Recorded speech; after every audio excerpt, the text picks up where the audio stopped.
ఉషోదయం ప్రేమించు కాపరి ఉషా కిరణాలు ఉదయకాలపు వాక్య ధ్యానంకు మిమ్మల్ని ఆహ్వానిస్తున్నాం. ఈ ఉదయకాలమున ప్రభు మనతో మాట్లాడినట్లుగా ప్రార్థనాపూర్వకంగా దేవుని యొక్క వాక్యంలోకి వెళ్దాం. ప్రార్థన. మమ్మల్ని మిక్కిలిగా ప్రేమిస్తున్న పరలోకపు తండ్రి, ఈ ఉదయకాలపు దేవ వాక్య ధ్యానమునకై నీకు వందనాలు చెల్లించుకుంటున్నాం. మమ్మల్ని ప్రేమించి మరి యొక్క దినమును అనుగ్రహించిన నీ కృప కొరకు వందనాలు తండ్రి. నీ యొక్క నాయన కార్యములు మా పట్ల జరిగిస్తూ మమ్మల్ని నాయన నీవు నడిపిస్తున్న విధానాన్ని బట్టి వందనాలు. ఈ ఉదయ కాలమున నీ వాక్యము చేత నాతో మాతో మాట్లాడమని యేసు పరిశుద్ధ నామమున అడిగి వేడుకుంటున్నాను పరమ తండ్రి, ఆమేన్. ఈ ఉదయకాలపు వాక్య భాగము అపోస్తుల కార్యములు 8వ అధ్యాయము 26వ వచనమును చదువుకుందాం. ప్రభువు దూత, నీవు లేచి దక్షిణముగా వెళ్ళి యెరూషలేము నుండి గాజాకు పోవు అరణ్య మార్గమును కలుసుకొమ్మని ఫిలిప్పుతో చెప్పగా అతడు లేచి వెళ్ళెను.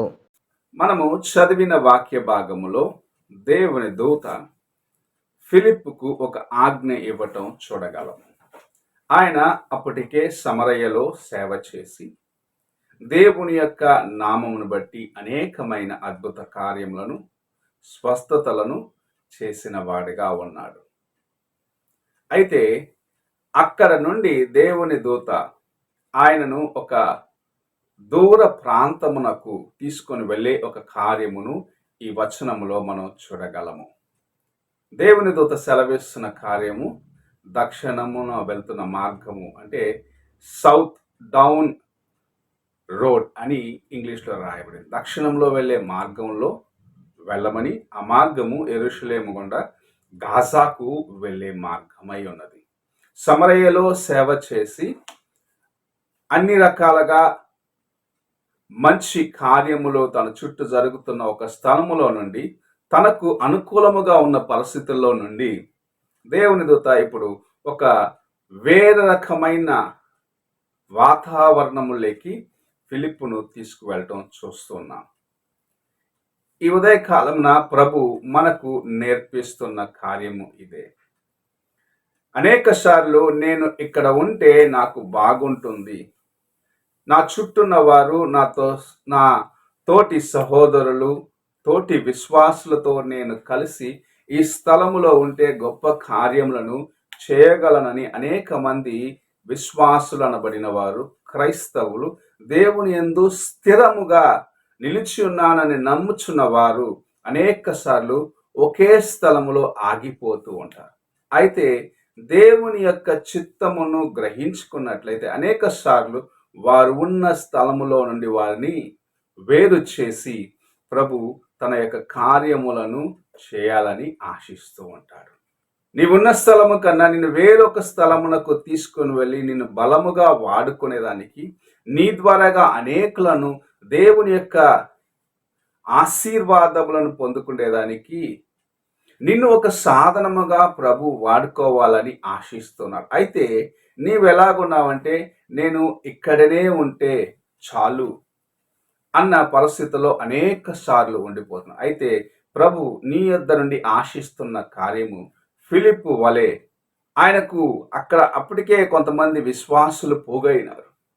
ఎందుకంటే ఆయన ప్రకటించిన కార్యములు, ఆయన యేసు ప్రభుని ప్రకటించిన విధానము, ఆయన యొక్క కార్యములు, దేవుని యొక్క ఆత్మ ఆయన ద్వారా జరిగించిన కార్యములను చూసిన వారు అనేకులు ఆయనను వెతుక్కుంటూ ఆ స్థలంలో ఉండటం మనం మొదటి వచనంలో నుండి చదివినట్లయితే చూడగలము. ఈ దినములలో నీ యొక్క విశ్వాస పరిధి ఎలాగున్నది? నేను ఇక్కడే ఉంటాను, ఇది నాకు స్థిరము అనే స్థితిలో ఉంటున్నావా? లేకుంటే ప్రభు నన్ను వెళ్ళమన్న స్థలమునకు నేను వెళ్తాను, ప్రభు నన్ను తీసుకొని వెళ్ళే స్థలమునకు నేను వెళ్ళేదానికి సిద్ధముగా ఉన్నాను అన్న మనస్సుతో దేవుని యొక్క చిత్తము కోసము ఎదురు చూస్తూ ఉన్నావా? ఫిలిప్పుకు ఆజ్ఞ ఇవ్వబడినది, వెంటనే బయలుదేరినాడు. తాను వెళ్ళవలసిన మార్గంలో వెళ్తున్నాడు. మనము చూసినట్లయితే ఆయన ఉన్న స్థలములో నుండి యెరూషలేము గుండా గాజాకు రావాలంటే దాదాపు 130 కిలోమీటర్లు ఆయన ప్రయాణము చేయవలసిన వాడిగా ఉన్నాడు. అయినను దేవుని యొక్క మాటకు లోబడ్డాడు. తాను ఇంతవరకు సేవ చేసిన స్థలంలో ప్రభు మరి ఒక్కరిని తీసుకొని వచ్చి వాడుకుంటాడని విశ్వసించిన వాడిగా తన్ను నడిపించబడిన విధానమును జ్ఞాపకం చేసుకుంటూ లోబడిన వాడిగా వెళ్ళటానికి సిద్ధపడ్డాడు. అందుకే మనము చూసినట్లయితే తర్వాత వచనంలో 27వ వచనం నుండి మనము చదివినట్లయితే కూషు దేశమునకు సేవని లేకుంటే కూషు దేశానికి యేసు ప్రభుని పరిచయము చేసేదానికి ఒక సాధనముగా ఫిలిప్పు ఉండటం మనం చూడగలము. కందాకే రాణి యొక్క ఖజానా పైన అధికారము కలిగిన వాడిగా, ప్రాముఖ్యమైన వ్యక్తిగా ఉన్న వ్యక్తి వెళ్తున్న మార్గంలో దేవుని యొక్క ఆత్మ ఆయన నడిపించినది. ఆయన దేవుని యొక్క వాక్యము చదువుతూ ఉన్నాడు. దేవుని యొక్క వాక్యము ఇంకా అర్థము చేసుకోలేని పరిస్థితిలో ఉన్నాడు.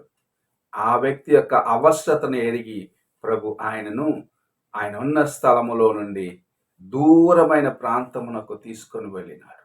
అక్కడ ఆయనను వాడుకున్నాడు.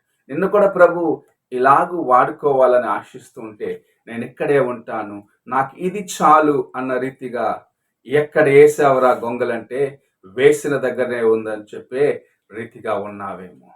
నాకు ఈ స్థలమే చాలు, ఇక్కడున్న పరిస్థితులే చాలు, ఇక్కడున్న సహోదరులే చాలు, విశ్వాసులే చాలు అనుకుంటూ అనేక సార్లు దేవుని పిలుపుని గ్రహించలేని వ్యక్తిగా, దేవుని చిత్తమును ఎరుగలేని వ్యక్తిగా నీవున్నావేమో.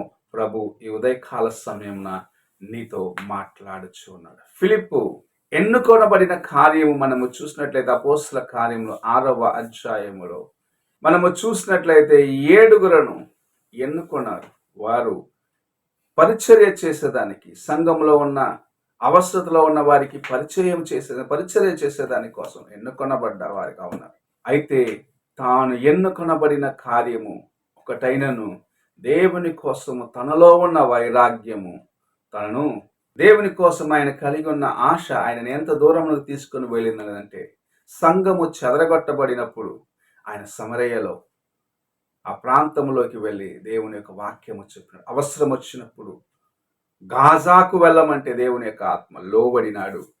దేవుని యొక్క కార్యములను కూషు దేశము, ఈ దినము ఎథియోపియా అని చెప్పబడుచున్న దేశమునకు పరిచయము చేసిన ఒక వ్యక్తిగా ఆయన ఉండటం మనం చూడగలము. ఈ ఉదయకాలమున నీ జీవితంలో కూడా ప్రభు ఇలాంటి కార్యములను చేయాలని ఆశిస్తూ ఉన్నాడు. నీవు దేవుని యొక్క వాక్కులకు లోబడే జీవితమును కలిగి ఉన్నావా?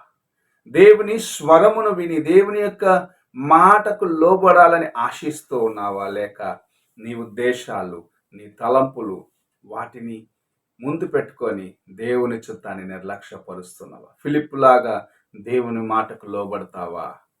నీ జీవితంలో ఆయన యొక్క కార్యములను అనుభవించేదానికి, ఇతరులకు పరిచయము చేసేదానికి సాధనముగా ఉంటావా? నిన్ను నీవు పరీక్షించుకో. ప్రార్థన చేసుకుందాం. మమ్మల్ని మిక్కిలిగా ప్రేమిస్తున్న పరలోకపు తండ్రి, ఈ ప్రాతకాల సమయమున మీరు మాకు అనుగ్రహించిన నీ వాక్యమును బట్టి వందనాలు చెల్లించుకుంటున్నాము. మేము నీ వైపు చూసి నీ యొద్దకు నాయన వచ్చేదానికి, నీ చిత్తముని ఎరిగి నీ మాటకు విధేయులుగా ఉండటానికి మాకు సహాయము చేయమని దేవా, నీకు లోబడిన వారిగా నీ యొక్క ఆశీర్వాదములను ఇతరులకు పంచేవారిగా మాకు నీ కృపను అనుగ్రహించమని యేసు పరిశుద్ధ నామమున అడిగి వేడుకుంటున్నాను పరమ తండ్రి. ఆమేన్. తండ్రి అయిన దేవుని ప్రేమ, కుమారుడైన క్రీస్తు కృప, ఆదరణకర్త అయిన పరిశుద్ధాత్మిక సహవాసము ఎప్పుడును ఎల్లప్పుడూ తోడై ఉండి సదాకాలము నడిపించునుగాక. ఆమేన్.